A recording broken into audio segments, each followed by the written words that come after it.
My name is Olivia Nakalembe. I'm a communications officer at the Ministry of Tourism, Wildlife and Antiquities. What better way to celebrate Uganda as a food basket other than this? But also the one thing that we need to put into consideration when we are at functions like this pre-launch of the Farm Fest is the world is now woke to the concept of experiential tourism. And it's no wonder sites like these are now on the bucket list of literally every traveler. Tourism trends have changed. Gone are the days when when tourists came around to just visit and go away. Right now, tourists want to partake in the experiences that a particular tourism site offers. And that is exactly what Kainela Farm Lodge is all about. Once you come to the farm, you are given a cultural, an agricultural, and an adventurous immersion into literally every activity that is taking place here. You are able to partake in picking the fruit that you are going to eat. You are able to partake in, say, uprooting the root tubers that are going to be put on your plate. You are able to fish the fillet that is going to be on your plate. And right now, those are the trends that tourists have embraced, experiential tourism.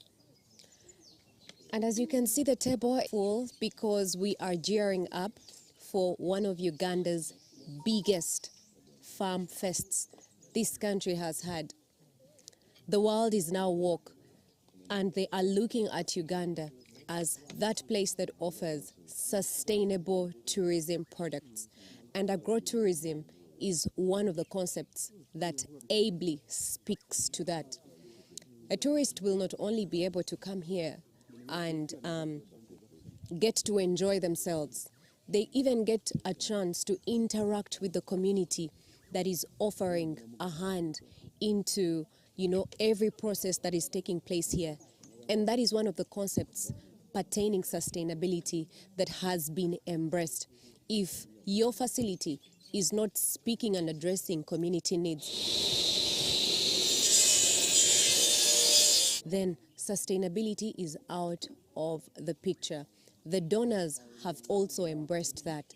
So, ladies and gentlemen, I'd love to implore you, step out of that house this December. Step out of that tiled house. Come set foot on ground right here at Kainela Farm Lodge, one that has redefined the concept of agrotourism in the Pearl of Africa. You'll not only get to experience what is happening here, you'll get to learn as well. You're going to get to connect your roots back home. Is it the Western culture? We have the milk house here. Is it, are you a foreigner? We do have animals, we do have plants that come from that side, and they're prepared right here. So 24th to 26th of December, all that action is going down. Is it the music? Is it the traditional music? Is it the drums that you're looking for? Are you looking for a camping experience, or are you looking for a luxurious getaway in a farmhouse, in a lodge house? This is the place you need to be at.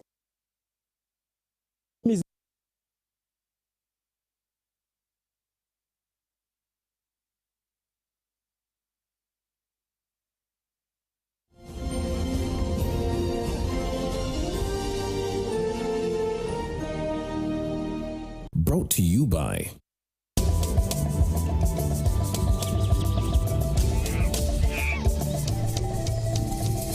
Uniquely Ours.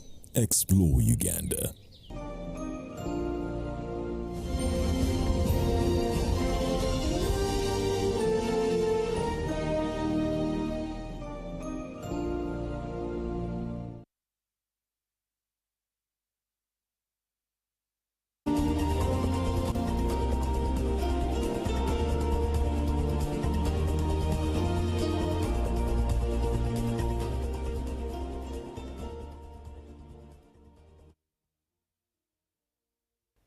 Well, you may not have money to tour the entire Uganda, but I guarantee you, if you take a year watching our tourism segment, you'll have so much knowledge of your country.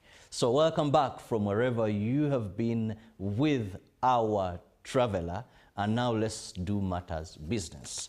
We begin with the remittance inflow to Uganda in 2025 have surpassed $2.5 billion US dollars, according to the latest statistics from the central bank. The funds, largely sent by Ugandans living abroad, continue to play a critical role in supporting household incomes and driving socio-economic growth. Now, the figures were highlighted during the unveiling of a granular remittance data framework, an initiative by the Bank of Uganda in partnership with the International Fund for Agricultural Development. Let's take a look at the story. The new granular remittance data framework. The new granular remittance data framework, alongside an interactive dashboard, has been developed under the Financing Facility for Remittances. The initiative is expected to improve Uganda's understanding and utilization of remittance flows, which are currently estimated at over $2 billion US annually. For the first time, Uganda now has access to more detailed and actionable remittance data, including transaction values and volumes, remittance corridors, transfer channels including digital versus cash, geographic distribution across the country, and selected demographic characteristics. The central bank identifies remittances as one of the country's leading sources of foreign exchange, alongside exports such as coffee and earnings from tourism.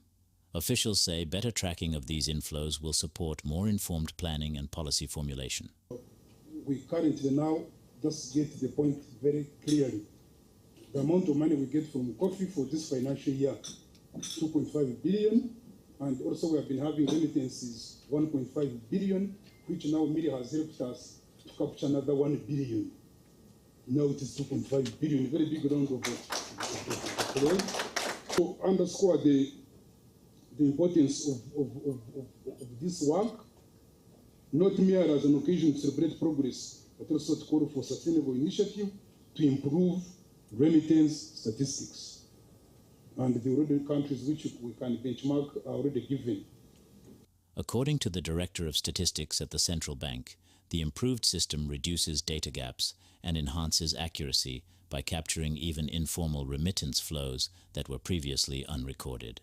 So while these developments mark a considerable progress, I must emphasize that reliability on our remittances statistics rests fundamentally on the quality of the data reported. Accurate recording of transactions, values, and biological details of senders and recipients is not a formality. The bank notes that the bulk of remittances originates from countries including the United States, Saudi Arabia, the United Kingdom, the United Arab Emirates, Canada, and Kenya. Pleased to report that we have moved from the 1.5 to 2.5, almost doubling, a staggering 2.5. And on our side, for those who understand balance of payments, we've been having an errors and omission in our balance of payment. And to our great... Stakeholders say this new generation of remittance data will provide deeper insights to guide policy, strengthen interventions, and inform business strategy. Well, away from that, we look at the National Social Security Fund livelihood, where the National Social Security Fund, NSSF, has launched the nationwide livelihood program in Busale, Kayunga district, aimed at expanding social security coverage to Uganda's informal sector. Now, the initiative provides local communities with shared production facilities, including sewing machines, fish processing units, and coffee equipment to boost productivity and improve household income. Let's take a look at this as well. Businesses and compete. The rollout of the livelihoods program by the fund is set to extend to Shema, Mitoma and Lira districts following the successful integration of the project at a local vocational training institute in Kayunga. By establishing these common user facilities, the program offers a practical pathway for informal workers to save for the future while addressing challenges such as limited access to modern machinery and affordable financing. Many of you lack equipment that can help you, facilitate you to expand your businesses and compete with the people in Kampala, with the people in Nairobi, with the people in Turkey, with the people in Guangzhou, in China. So when a machine like this is provided through NSSF, it is to ensure that gaps that exist that can be a barrier for facilitating business is addressed through various entities, NSSF being one of them. The project aligns with Government of Uganda's effort to industrialize the economy and support the majority of Ugandans who earn their livelihoods outside formal employment. That we have to create a new arena for jobs. And this one is going to come through private investment. And how would a layman start a project? Is by getting this initial support. According to the NSSF Managing Director, Patrick Ayota, the focus on vocational institutions reflects a shift toward prioritizing practical skills as a foundation for sustainable economic growth and financial resilience. What's interesting is each community may want something different. Here is tailoring. We may find a group of young people who want welding machines. How do we organize them? Bring a welding machine to them so they can be better welders and they make more money.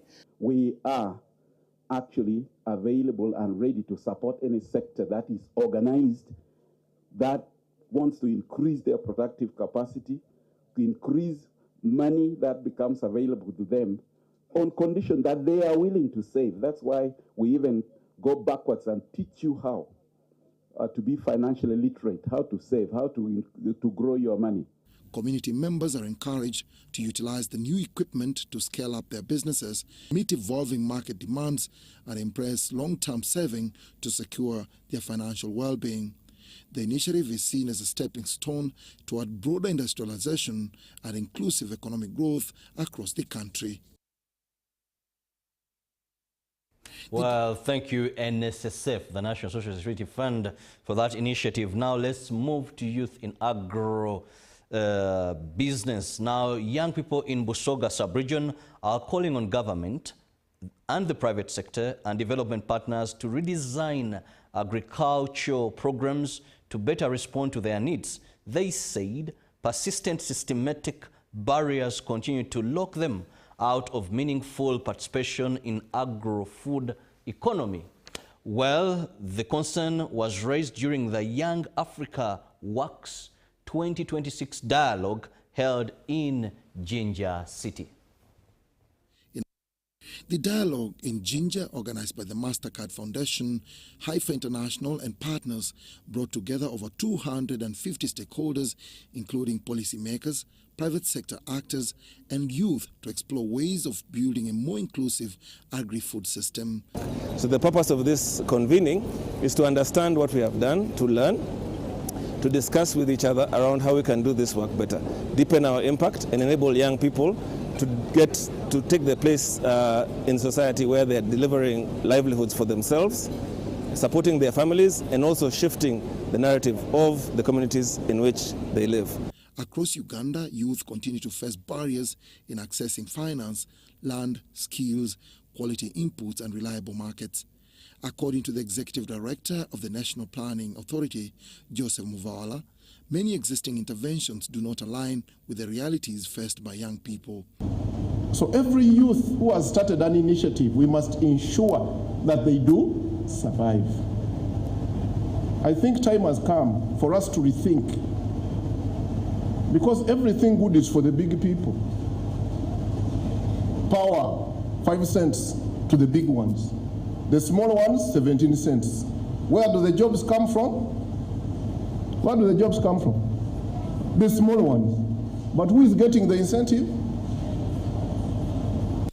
Currently, the MasterCard Foundation and Haifa International are implementing the Stimulating Agribusiness for Youth Employment SAYE program in Busoga, The initiative is a strategic investment aimed at creating meaningful employment opportunities for young people through agribusiness. For say projects, they have helped us, get to market access, because most of the farmer groups that we are dealing with in Busoga region, they are from say projects. They provided, yes, Heifer International gave us funding for our product, but with say they gave us access, like we sold our products to them. We are also working on incubation. Very intelligent, some young Ugandan, young people from Busoga region, they want to start up an enterprise, but they don't have the skills. So we take them through an incubation pipeline so that they can know how to start, grow, and also strengthen your business so that it's more sustainable. The 2024 Uganda Bureau of Statistics National Census indicates that 49.5% of youth in Busoga are not in employment, education, or training, with young women disproportionately affected at 54%. Dennis Igoa for UBC.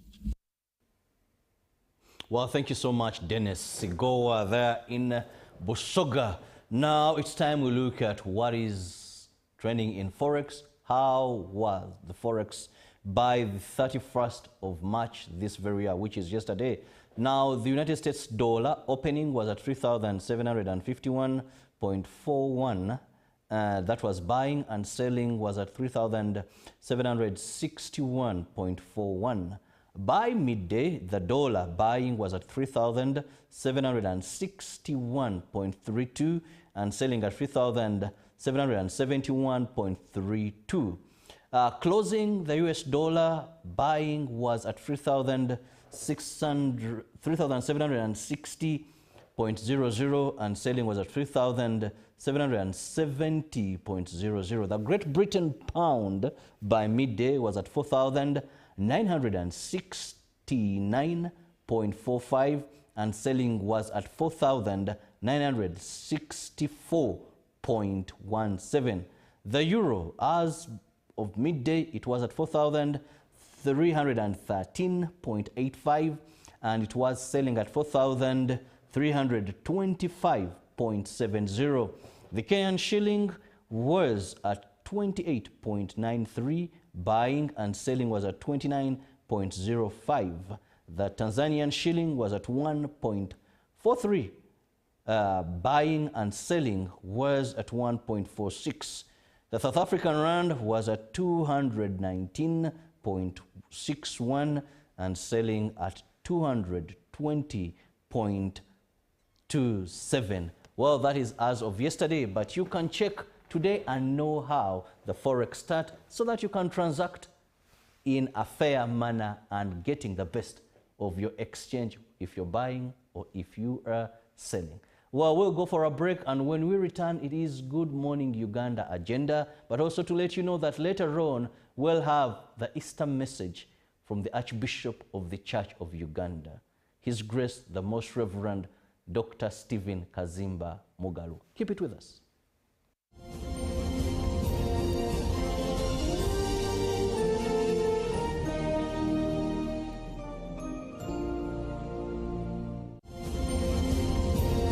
Live from UBC Studios in Kampala, this is Good Morning Uganda. Exercise can't be sustained. Eating can't be stopped. It's even harder to lose weight.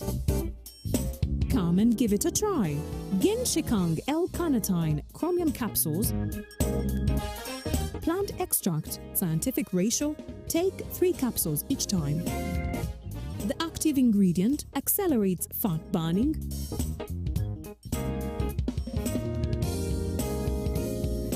eat twice a day,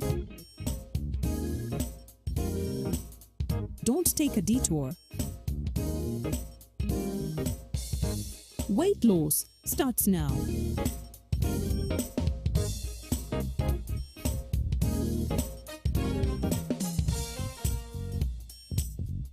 Genshikang L-carnitine with chromium capsules helps you stay in shape. Please follow medical advice when taking this product. For more information, visit our website www.hgo.com or call 0800 335555. Pick of the day on UBC. He expected me to die like within the first 2 years. Out of the blue, the child will get pains, especially in the wrists. And this happens commonly when children are starting to walk. Was brought to you by